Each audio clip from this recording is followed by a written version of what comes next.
Hello guys, welcome back to your YouTube channel study with social Sona. आज का session है DElEd चतुर्थ semester प्रथम प्रश्न पत्र का अति लघुत्तरी प्रश्न का तीसरा पार्ट है ये। तो समय खराब ना करते हुए प्रश्न की ओर आगे बढ़ते हैं और ज़्यादा से ज़्यादा शेयर करते हैं इसको। तो समय ना खराब करो। और आपको मैंने बताया था कल की कोई इस चैनल पर स्ट्राइक कर रहा है, तो मैं जानता नहीं हूँ, इसलिए सब्सक्राइबर भी बहुत तेज़ी से घट रहे हैं। तो आप लोग ज़्यादा से ज़्यादा इसको शेयर कर दीजिए।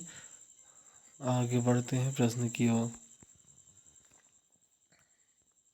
प्रश्न है, अल्प विराम का चिन्ह बताइए। देखो, अल्प विराम का चिन्ह होता है कॉमा। हाँ, अल्प विराम का प्रयोग वाक्य के मध्य में अर्ध विराम से कम समय के लिए रुका जाता है। ठीक है। जो शब्दांश शब्द के अंत में जोड़े जाते हैं तथा नए शब्द बनाते हैं, उन्हें क्या कहते हैं? उन्हें प्रत्यय कहते हैं। निर्देशक चिन्ह का वर्णन कीजिए। निर्देशक चिन्ह को डैश के रूप में प्रयोग किया जाता है। यथा विनोद ने पूछा, आप कब आई? तो ये ठीक। यथा फिर आगे ये देखो, ये डैश लगा हुआ है ना, ये वाला, ये देखो, ये डैश लगा है, यही है। ठीक। रविंद्रनाथ ने शांति निकेतन की स्थापना, इस वाक्य को कर्मवाच्य में परिवर्तित कीजिए। शांति निकेतन की स्थापना रविंद्रनाथ टैगोर द्वारा की गई। ओके, आगे बढ़ता हूँ।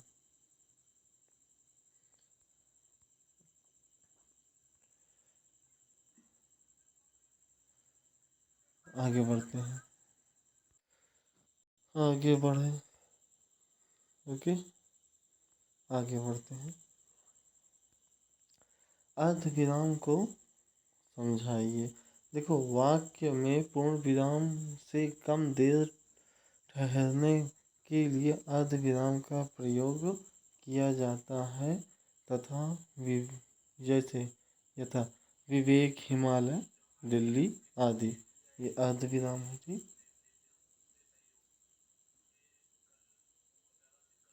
समानार्थी शब्द किसे कहते हैं? वे शब्द जो समान अर्थ प्रकट करते हैं उन्हें समानार्थी शब्द कहते हैं।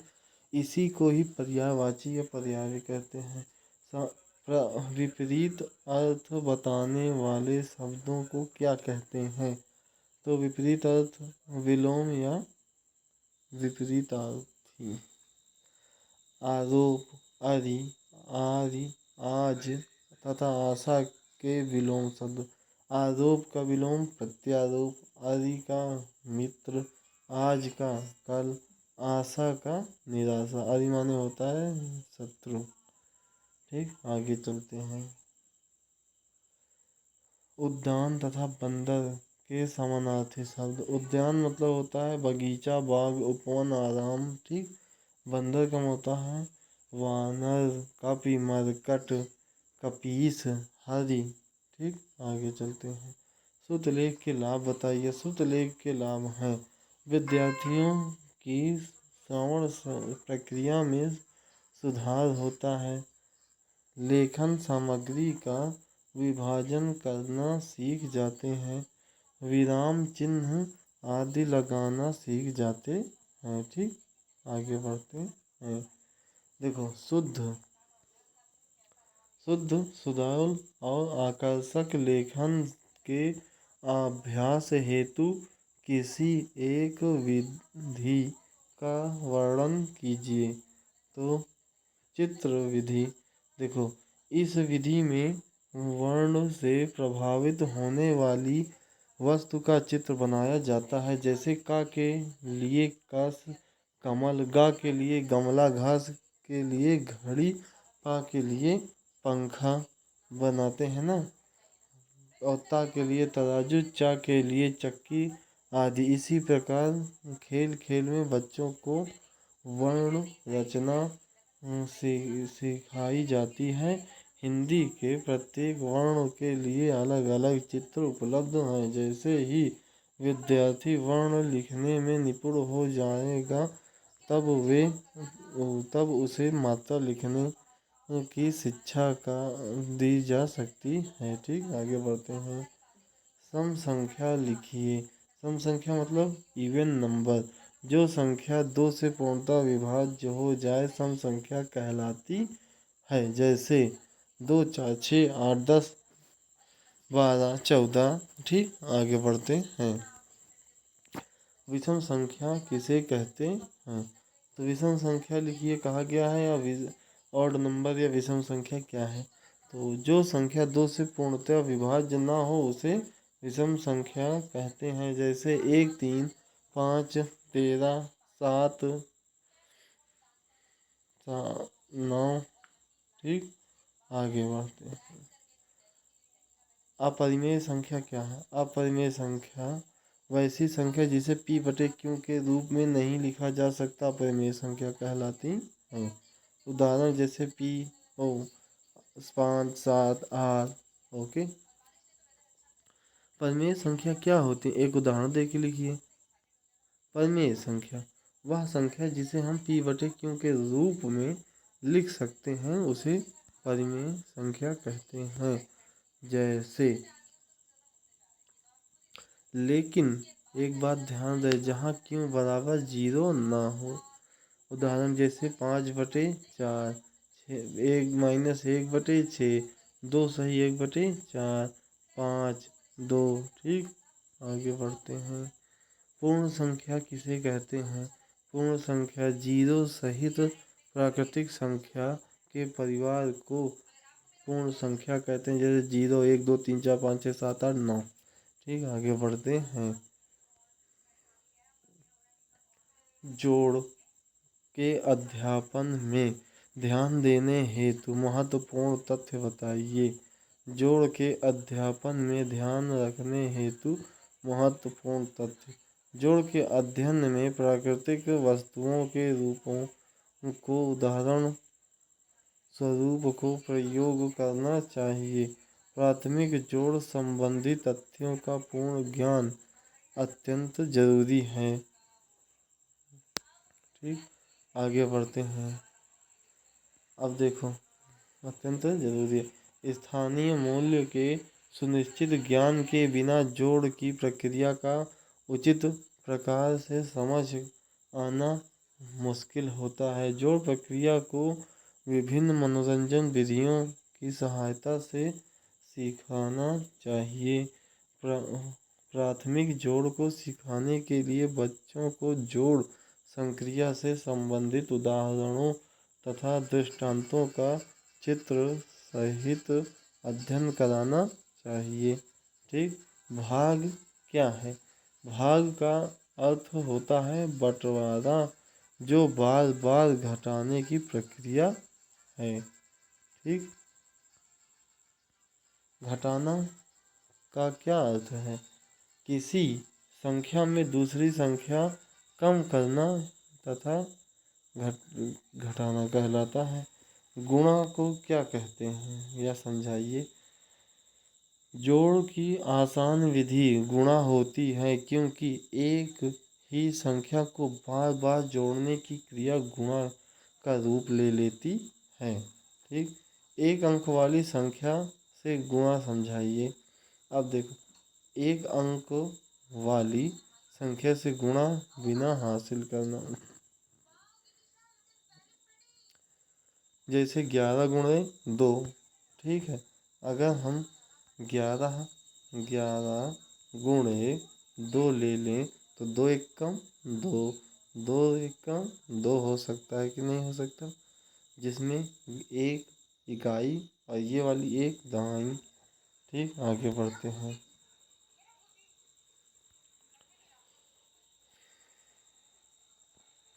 ठीक, आगे बढ़ते हैं। 10 संख्या 10 को क्या कहते हैं? संख्या 10 को एक दहाई कहते हैं। 60 इकाई को क्या कहेंगे?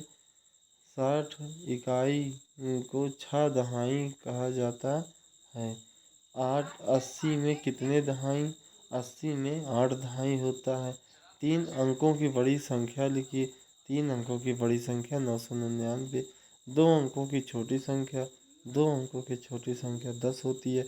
एक सैकड़े में कितने दहाइयाँ होते हैं? एक सैकड़े में 10 दहाई होती है। लेखन का अर्थ बताइए। लेखन, ठीक, लेखन का अर्थ बताइए। मन के भावों एवं विचारों के लिपिबद्ध करते हैं तो इस प्रकार की अभिव्यक्ति को लेखन कहते हैं। उदाहरण की दृष्टि से व्यंजन की 3 श्रेणियाँ लिखिए। स्पर्श व्यंजन, अंतस्थ व्यंजन और ऊष्म व्यंजन। अयोग वाह के कितने प्रकार लिखिए। अयोग वाह 3 प्रकार के होते हैं। अनुस्वार, अनुनासिक, विसर्ग। विकारी शब्द किसे कहते हैं?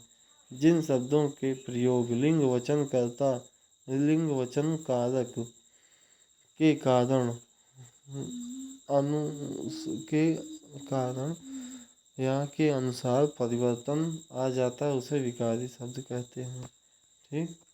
ह्रास के आधार पर हिंदी ध्वनि का नाम लिखिए। आ ई उ री।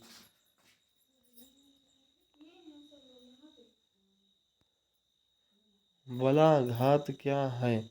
विज्ञान ध्वनि के आधार पर स्पष्ट कीजिए। बलाघात मूलतः शक्ति की वह मात्रा है जिसमें ध्वनि, अक्षर, शब्द या वाक्य का उच्चारण किया जाता है और शक्ति अधिक के कारण ही अपेक्षाकृत अधिक बलाघात युक्त ध्वनि, अक्षर या शब्द आदि आसपास की अन्य ध्वनियों आदि से अधिक मुखर एवं शक्तिशाली होते हैं। ठीक। जिह्वा के आधार पर हिंदी ध्वनियों का वर्गीकरण कर उसके नाम लिखिए। तो जिह्वा के आधार पर समृत होती, अर्ध विवृत, विवृत और अर्ध समृत। देखो समृत में क्या आता है? छोटी ई, बड़ी ई, छोटा ऊ। और अर्ध विवृत में ए आओ नहीं, आए आओ आ। विवृत में बड़ा आ। अर्ध समृत में ए ओ। ठीक, आगे बढ़ते हैं। री। री स्वर का उच्चारण स्थान क्या है? मूर्धा या कठोर तालु। ठीक। ऊष्म व्यंजन क्या है लिखिए। तो जिन वर्णों के उच्चारण में वायु उच्चारण स्थान से छूकर सीटी की ध्वनि के समान बाहर निकलती है उसे ऊष्म व्यंजन कहते हैं। ठीक। अनुनासिक स्वर को परिभाषित कीजिए। जब स्वर केवल मुख से बोले जाते हैं तो उनका रूप साधारण होता है, परंतु जब स्वर नाक से बोले जाते हैं तो उनके ऊपर चंद्र बिंदु लगाया जाता है। ऐसे स्वर नाक से बोले जाने के कारण अनुनासिक कहलाते हैं, जैसे उंगली, आधी, आंधी आदि। ठीक, आगे चलते हैं। हलंत से क्या अभिप्राय है? देखो हलंत, हलंत से अभिप्राय है आधा वर्ण या स्वर रहित वर्ण। जब किसी व्यंजन को स्वर रहित लिखना होता है। ठीक। अंग्रेजी वर्णमाला में कितने वर्ण होते हैं? तो अंग्रेजी वर्णमाला में 26 वर्ण होते हैं। 4 वर्ग की ध्वनियाँ कितनी होती हैं? नाम लिखिए। 4 वर्ग की ध्वनियाँ चा, छा, जा, झा, इयाँ होती हैं। गुणा में कौन कौन सी संक्रियाएँ होती हैं लिखिए। गुणा में निम्न संक्रियाएँ होती हैं, जैसे गुणनफल, गुणज, गुणक। ठीक। स्वस्वर पठन से आप क्या समझते हैं? तो सस्वर स्वर रहित वाचन सस्वर वाचन कहलाता है, अर्थात लिखी हुई विषय वस्तु को देखकर सस्वर पढ़ना सस्वर पठन है। सस्वर वाचन के 2 भेद हैं, आदर्श वाचन, अनुकरण वाचन। ठीक, आगे चलते हैं। अनुकरण वाचन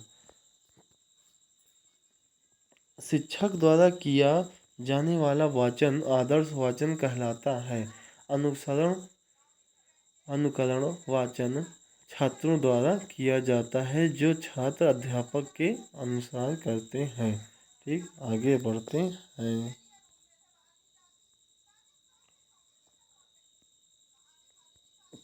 भाषा शिक्षण में उचित आरोह अवरोह की कठिनाई उत्पन्न होने के दो प्रमुख कारण बताइए। देखो, भाषा शिक्षण में आरोह अवरोह, देखो भाव को समझकर ना पढ़ना। ठीक, धारा प्रवाह का अभाव, मतलब किसी भी धारा में बढ़ते चले जा रहे हैं, एक लय होनी चाहिए पढ़ाने की। और मूल भाव के विपरीत पठन, मतलब है अगर वीर रस का है तो तुम हास्य रस में पढ़ोगे तो ये भी गलत हो जाएगा। ठीक, शीघ्रता से पढ़ना, ना तो ज़्यादा स्लो हो ना ही ज़्यादा फास्ट हो। पढ़ते समय ध्यान रखने योग्य दो बातें बताइए। देखो, शुद्ध पठन शैली के लिए कुछ बातें ध्यान रखना आवश्यक होता है। पढ़ते समय प्रभावोत्पादक शब्दों पर विशेष बल देकर बोलना चाहिए ताकि श्रोता उसके पठन की ओर आकर्षित हो सके। ठीक, प्रत्येक शब्द पर बल देना जरूरी है। ऐसा करने पर पठन पूर्णतः सफल होगा।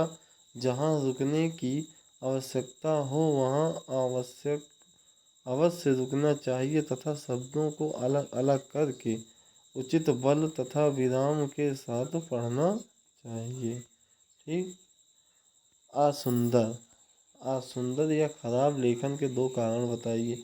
लिखते समय बालक के बैठने का ढंग उचित ना हो, लिखने की कॉपी और आँखों की दूरी उचित ना हो, कलम पकड़ने का ढंग ठीक ना हो, विराम चिन्ह का प्रयोग न किया हो।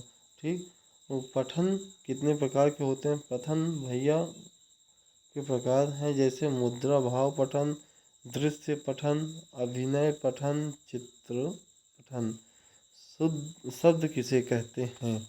तो शब्द की परिभाषा देखो, निश्चित अर्थ को अभिव्यक्त करने वाले वर्णों के समूह को शब्द कहते हैं, जैसे मोहन पुस्तकालय।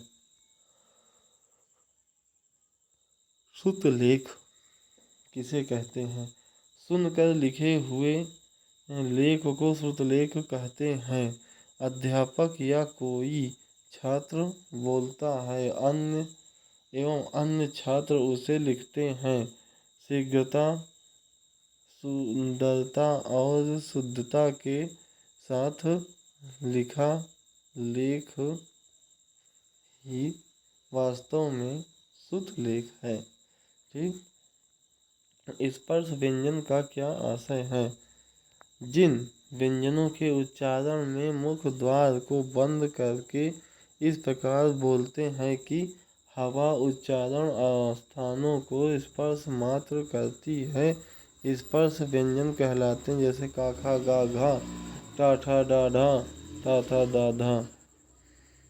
संकर शब्द को उदाहरण सहित लिखिए। संकर शब्द, ये शब्द दो भाषाओं के शब्दों को मिलाकर बना लिए गए हों, उन्हें संकर शब्द कहते हैं। जैसे रेल प्लस गाड़ी रेलगाड़ी, नेक प्लस चलन नेक चलन, वर्ष प्लस गांठ वर्षगांठ। ठीक, विलोम शब्द किसे कहते हैं? तो विलोम शब्द, जो शब्द परस्पर विपरीत अर्थ प्रकट करते हैं उन्हें विलोम शब्द कहते हैं। जैसे धनी का निर्धन, प्रकाश का अंधकार। ठीक, आगे चलते हैं। शून्य को किसी संख्या से भाग देने पर भागफल क्या आता है?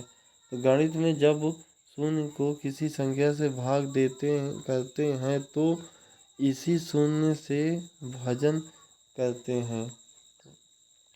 इस भाजन में भाजक शून्य होता है। सामान्य गणित में यह भाजन अर्थहीन है, अतः शून्य से भाजक अपरिभाषित है। प्रश्न, वास्तविक मान किसे कहते हैं? किसी अंक का वह मान जो कभी नहीं बदलता उसे वास्तविक मान कहते हैं। जैसे 1, 2, 3, 5 में 2 का वास्तविक मान 2 है, उसका स्थानीय मान 200 है। आगे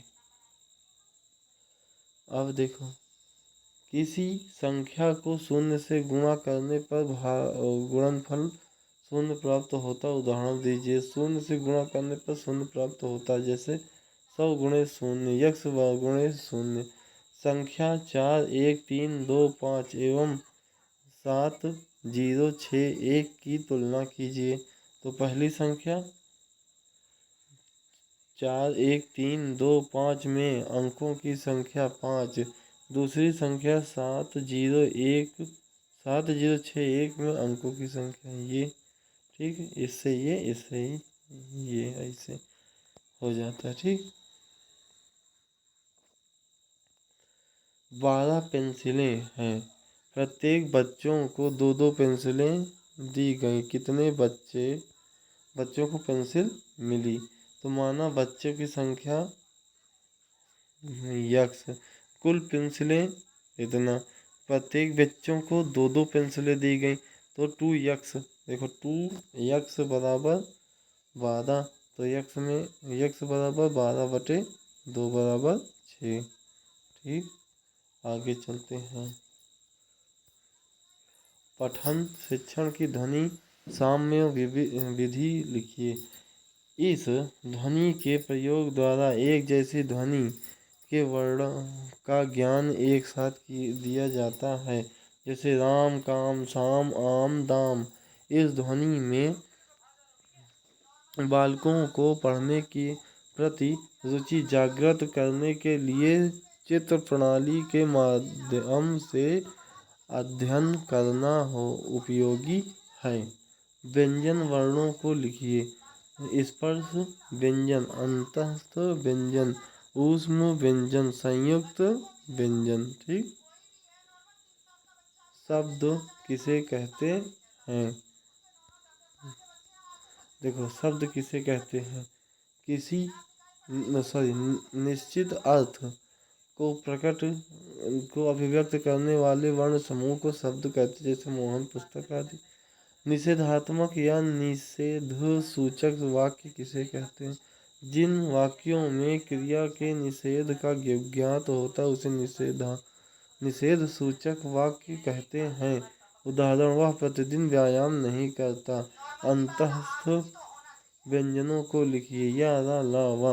विलोम शब्द किसे कहते हैं?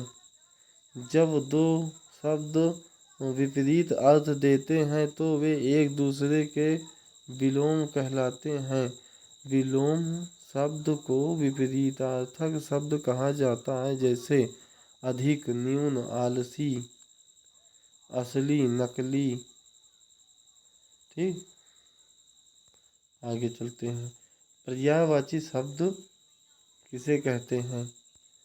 जो पर्याय का अर्थ है दूसरा, अतः पर्यायवाची का अर्थ हुआ उस अर्थ का बोध दूसरा शब्द। जैसे अग्नि का आग, अनल, पावक, अनुपम का अनोखा, अद्भुत, अनन्य। ठीक, ज्ञानार्जन और ज्ञान वृद्धि के प्रमुख स्रोत कौन से हैं? ज्ञानार्जन और ज्ञान वृद्धि का प्रमुख स्रोत पठन है। पुस्तकें एवं पत्रिकाएं, इंटरनेट पढ़ने से ज्ञानार्जन भी होता है और ज्ञान वृद्धि भी। संकर शब्दों को उदाहरण सहित लिखिए। तो ये शब्द जो दो भाषाओं के शब्दों को मिलाकर बना लिए गए हैं उन्हें संकर शब्द कहते हैं। जैसे रेलगाड़ी, रेल गाड़ी, नेक चलन। ठीक, आगे बढ़ते हैं।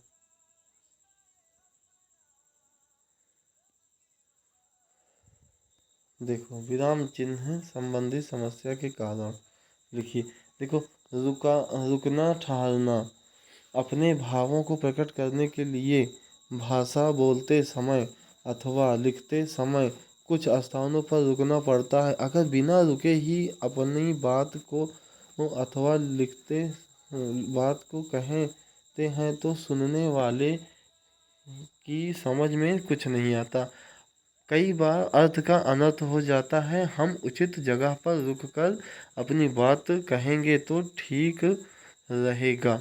इसी प्रकार कहते हुए विराम चिन्हों के प्रयोग से न केवल भावों में स्पष्टता आती है बल्कि उसका प्रभाव और सौंदर्य भी बढ़ जाता है।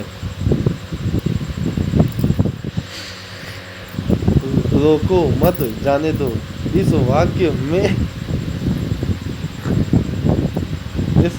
में कहीं कोई विराम नहीं है। उसके दो अर्थ प्रकट होते हैं। पहला, रोको मत जाने दो। दूसरा, रोको मत जाने दो। ये दोनों अर्थ एक दूसरे के विरुद्ध हैं। अतः स्पष्ट है कि विराम चिन्ह वाक्य का अर्थ तो स्पष्ट करते ही हैं, भाषा को सुंदर तथा प्रभावशाली बनाते हैं। आज का सेशन यहीं तक है। मिलते हैं अगले सेशन में। तब तक वीडियो को लाइक करो, शेयर करो, सब्सक्राइब करो। जय हिंद, जय भारत, वंदे मातरम, जय श्री राम।